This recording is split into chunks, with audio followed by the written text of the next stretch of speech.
Welcome back in another video. मैं उम्मीद करती हूँ आप सब जहाँ भी होंगे हैरियत से होंगे। आज मैं शर्ट के दामन का बिल्कुल न्यू डिज़ाइन आपके साथ शेयर करूँगी। आप ही अपने शर्ट के दामन पर या स्लीव्स पर या फिर ट्राउज़र पर आप ये डिज़ाइन बना सकते हैं। वीडियो को लाइक एंड शेयर करें और अगर चैनल पर नए हैं तो चैनल को भी सब्सक्राइब करें। यहाँ पर मैंने डिज़ाइन बनाने के लिए राउ सिल्क फैब्रिक यूज़ किया है। आप कोई भी फैब्रिक यूज़ कर सकते हैं। आप किसी भी शादी या फंक्शन पर इस डिज़ाइन को ज़रूर ट्राई करें। मैं उम्मीद करती हूँ आपको ये डिज़ाइन मेरा बहुत ही पसंद आएगा। तो डिज़ाइन बनाने के लिए यहाँ पर मैंने स्टिक पेपर ले लिया है। स्टिक पेपर की लंबाई मैंने 3.25 इंच ली है और चौड़ाई मैंने शर्ट के दामन के अकॉर्डिंग ली है। यहाँ पर जितना मुझे डिज़ाइन चाहिए उसी के अकॉर्डिंग मैंने यहाँ पर स्टिक पेपर को कट कर लिया है। डिज़ाइन बनाने के लिए मैं नॉर्मल ही स्टिक पेपर यूज़ कर रही हूँ। अगर आपके पास 0 साइज़ का पेपर है तो आप उससे ये डिज़ाइन बना सकते हैं।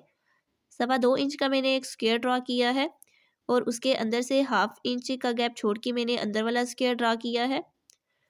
अब यहाँ पर मुझे इस तरीके से मैंने स्क्वायर को रखना है और डिज़ाइन बनाना है। तो इस तरीके से ये 3.25 इंच लंबाई स्टिक पेपर की आ रही है, जो कि बिल्कुल इनफ है। अब इस स्क्वायर को मैं बाहर की साइड से कट कर लूँगी और अंदर की साइड पर जो छोटा स्क्वायर बनाया है उसे भी मैं कट कर लूँगी। यहाँ पर जो मैंने स्क्वायर कट किया है, मेरे पास एक्स्ट्रा स्टिक पेपर मौजूद था तो मैंने उससे ये स्क्वायर कट कर लिया है। यहाँ पर आप हार्ड पेपर भी यूज़ कर सकते हैं, उस पर स्क्वायर ड्रॉ करें और इस तरीके से अंदर और बाहर से स्क्वायर को आप कट कर लें।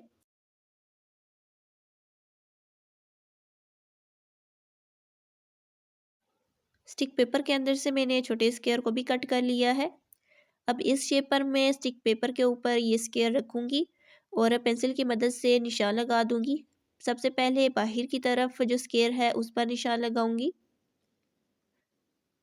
फिर उसके बाद जो अंदर वाला छोटा स्क्वायर है उस पर भी मैं निशान लगा लूँगी। तो इस तरीके से मैंने स्क्वायर को ड्रा कर लिया है। पहले वाले स्क्वायर के ऊपर आपने बढ़ाकर दूसरे वाले स्क्वायर को थोड़ा रखना है। फिर उसके बाद बाहर से और अंदर की तरफ से आपने निशान लगा लेने हैं। बिल्कुल इसी तरीके से जो तीसरा स्क्वायर है उसे भी दूसरे के ऊपर आपने बढ़ाकर रखना है और बाहर से और अंदर से आपने स्क्वायर को ड्रा कर लेना है। बिल्कुल सेम मेथड से मैं पूरे स्टिक पेपर के ऊपर जितने भी स्क्वायर आ जाएंगे मैं उतने ड्रॉ कर लूँगी और बाहर की तरफ जो एक्स्ट्रा स्टिक पेपर रह जाएगा उसे मैं कट कर लूँगी। अब जो मैंने निशान लगाए हैं स्क्वायर के वहाँ से मैं एक्स्ट्रा स्टिक पेपर को कट कर दूँगी। सबसे पहले बाहर की साइड से दोनों साइड्स पर एक्स्ट्रा स्टिक पेपर को कट कर दूँगी। आपने इस बात का ध्यान रखना है कि सेंटर से स्टिक पेपर एक दूसरे से अलग ना हो, सारे स्क्वायर्स एक दूसरे के साथ अटैच रहें। स्टिक पेपर को बाहर की तरफ से कट कर दें। दोनों साइड्स पर मैंने एक्स्ट्रा स्टिक पेपर को कट कर लिया है। अब इस तरीके से पेंसिल की मदद से निशान लगाने के बाद मैं अंदर से छोटे स्क्वायर को भी कट कर लूँगी। बिल्कुल सफाई के साथ आपने इन छोटे स्क्वायर को भी कट कर लेना है। इसी मेथड को फॉलो करके मैं अंदर वाले सारे स्क्वायर को कट कर लूँगी।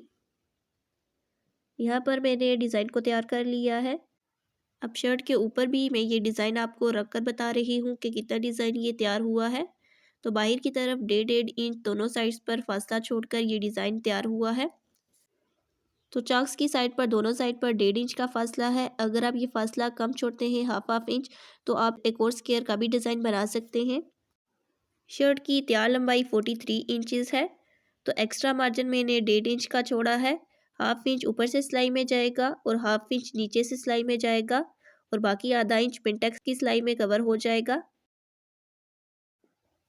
अब दामन पर मैं वेलवेट की लेस को स्टिच करूँगी और गुम तरीके से यहाँ पर मैं सिलाई लगाऊंगी। उसके लिए शर्ट की उल्टी साइड को ऊपर रखना है और लेस की सीधी साइड को ऊपर रखना है और किनारे पर सिलाई लगा लेनी है। बाहर से एक्स्ट्रा लेस को मैं कट कर दूंगी।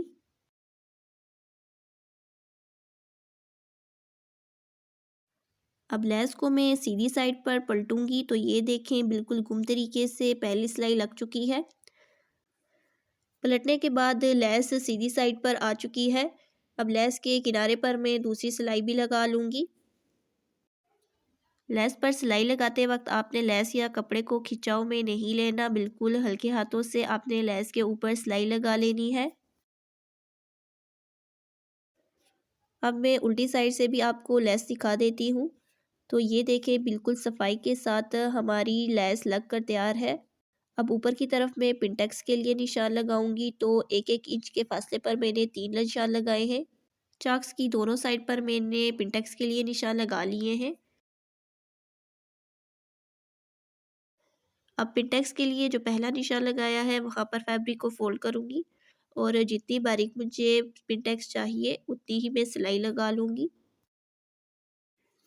बिल्कुल आराम के साथ यहाँ पर मैं सिलाई लगा रही हूँ, कपड़े को खिंचाव में नहीं लेना। और दूसरी साइड पर भी जो पहला निशान लगाया है वहाँ पर फैब्रिक को फोल्ड करते हुए मैंने पहली पिंटेक्स ये देखिए डाल ली है। बिल्कुल इसी तरीके से अब जो दूसरा निशान लगाया है वहाँ पर मैं दूसरी पिंटेक्स भी डालूंगी। बिल्कुल इसी तरीके से मैं कपड़े को खिंचाव में नहीं लूँगी और दूसरे निशान तक मिलाते हुए मैं दूसरी पिंटेक्स भी डालूँगी। तो यहाँ पर आप देख सकते हैं कि मैंने यहाँ पर पिंटेक्स के लिए कोई भी स्केल की मदद से निशान नहीं लगाए या फिर मैंने फैब्रिक को प्रेस नहीं किया। बिल्कुल सफाई के साथ यहाँ पर मेरी पिंटेक्स बनकर तैयार हो रही है। आपने जहाँ पर पिंटेक्स ऐड करनी है तो जस्ट आपने फासले पर थोड़े थोड़े निशान लगा लेने हैं। तो बिल्कुल सफाई के साथ आपकी पिंटेक्स भी रेडी हो जाएंगी। अगर आप बिगनर्स हैं या फिर आप बगैर निशान के पिंटेक्स के लिए सिलाई नहीं लगा सकते, तो आप स्केल की मदद से निशान लगा सकते हैं। तो ये देखें मैंने 3 पिंटेक्स ऐड कर ली है। यहाँ पर मैं फैब्रिक को अच्छे से प्रेस कर लूँगी और इसके बाद मैं ऊपर का डिज़ाइन डालूँगी। अब दोनों साइड से मैं मेजर कर रही हूँ, बिल्कुल सेम फासले पर हमारा नीचे वाला डिज़ाइन तैयार है। अब ऊपर की साइड पर मैं फासले पर 1-1 इंच पर निशान लगा रही हूँ। अब इन निशान के ऊपर मैं लेस को स्टिच करूँगी। बाही की साइड पर जो एक्स्ट्रा लेस है उसे मैं कट कर दूँगी। यहाँ पर मैं ग्लू की मदद से लेस को फिक्स कर लूँगी। अगर आप भी लेस लगाते वक्त सिलाई आगे पीछे हो जाती है तो इस तरीके से आप पहले लेस को कपड़े के साथ फिक्स कर लें, फिर ही उसके ऊपर आप सिलाई लगा लें। थोड़े थोड़े फासले पर मैं यहाँ पर ग्लू को लगा रही हूँ। अब उसके ऊपर यहाँ पर मैं लेस को फिक्स करूँगी। हाथ की मदद से यहाँ पर लेस को स्टिक करने के बाद आप इसे अच्छे से आयरन भी कर लें। आयरन करने के बाद लेस की दोनों साइड पर मैं सिलाई भी लगा लूँगी। चाक की दोनों बाहर वाली साइड पर मैंने 1.5-1.5 इंच पर निशान लगा लिए हैं। अब उसके अंदर जो कट वर्क की मदद से मैंने स्टिक पेपर को तैयार किया है उसे रखूँगी और उसे अच्छे से प्रेस कर लूँगी। स्टिक पेपर को मैंने डायरेक्ट फैब्रिक के ऊपर पेस्ट किया है। अब अंदर की साइड पर छोटे स्क्वायर को भी मैं कट कर लूँगी। अगर आप भी सेम डिज़ाइन बनाना चाहते हैं तो आपने भी स्टिक पेपर को डायरेक्ट फैब्रिक के ऊपर पेस्ट करना है जहाँ पर आपने डिज़ाइन बनाना है।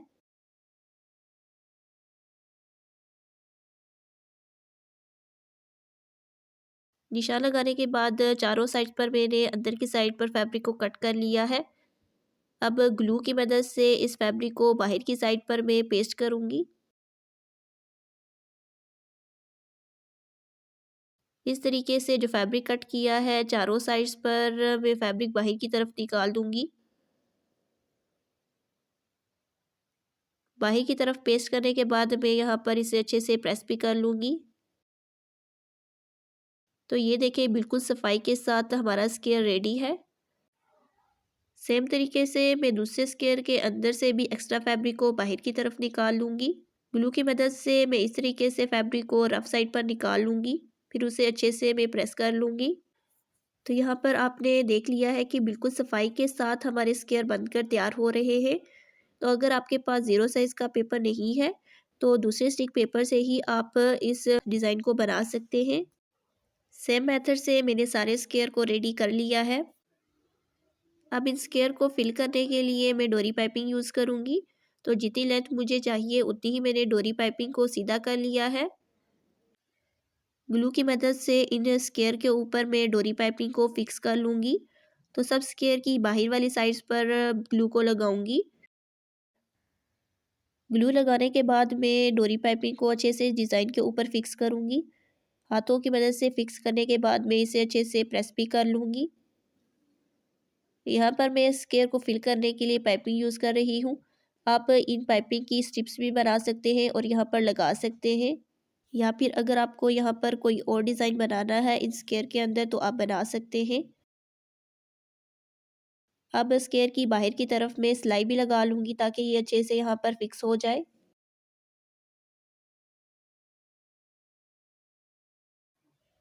बहुत ही सफाई के साथ मैं स्क्वायर के किनारे पर सिलाई लगा लूँगी और सेम मेथड से मैं पूरे डिज़ाइन को इसी तरीके से सिलाई की मदद से स्टिच करूँगी।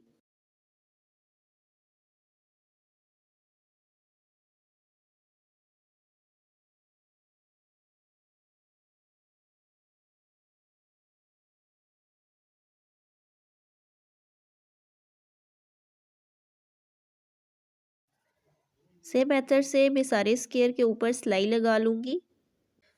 अब इस स्क्वायर का जो डिज़ाइन है नीचे की तरफ जितना फासला है उतना ही फासला मैं ऊपर की तरफ छोड़ूंगी और सेम मैं लेस को इधर भी स्टिच कर लूँगी। दामन का ये डिज़ाइन मैंने शर्ट की फ्रंट साइड पर बनाया है। अगर आपने बैक साइड पर भी बनाना है तो आप सेम मेथड से बैक साइड पर भी बना सकते हैं। डिज़ाइन बनाने के बाद मैं इसे अच्छे से प्रेस कर लूँगी। चॉक्स पर मैं पाइपिंग लगाऊंगी और इसके बाद मैं शर्ट की फाइनल लुक आपके साथ शेयर करती हूँ। ये देखें शर्ट की फाइनल लुक। बहुत ही खूबसूरत तरीके से हमारा दामन का डिज़ाइन रेडी हो चुका है। दामन पर मैंने लेस को बिल्कुल गुम तरीके से लगाया है। आप भी सेम मेथड को फॉलो कर सकते हैं। चॉक्स पर मैंने पाइपिंग को स्टिच किया है। चॉक्स पर पाइपिंग लगाने की बहुत सारी वीडियोस मेरे चैनल पर मौजूद है, आप मेरे चैनल का विजिट कर सकते हैं। अब नेक का ये डिज़ाइन देखें, बिल्कुल न्यू डिज़ाइन है। 2 इंच मैंने स्लिट ओपन रखी है और बाकी जितनी नेक लाइन आपको तैयार चाहिए उतना ही आप नेक को तैयार कर सकते हैं। अगर आपने नेक की मेरी ये वीडियो देखनी है तो मेरे चैनल पर अपलोड है। सेम दामन का डिज़ाइन मैंने स्लीव्स के ऊपर भी बनाया है जो कि बहुत ही खूबसूरत बनकर तैयार हुआ है। पिंटेक्स का गैप मैंने यहाँ पर कम कर दिया था। पौने पौने इंच की मैंने पिंटेक्स स्लीव्स के ऊपर ऐड की है ताकि ये डिज़ाइन बहुत ऊपर की तरफ ना जाए। जबकि दामन के ऊपर मैंने ये डिज़ाइन 1-1 इंच के गैप से बनाया है। मैं उम्मीद करती हूँ मेरी शर्ट का ये डिज़ाइन आपको पसंद आया होगा। आपने इस डिज़ाइन को ज़रूर ट्राई करना है और कमेंट बॉक्स में अपनी राय का ज़रूर इज़हार करें। अगर वीडियो पसंद आई है तो जल्दी से इसे लाइक एंड शेयर करें। अगर चैनल पर नए हैं तो चैनल को भी सब्सक्राइब करें। मिलते हैं नेक्स्ट वीडियो में, तब तक के लिए अल्लाह हाफिज़।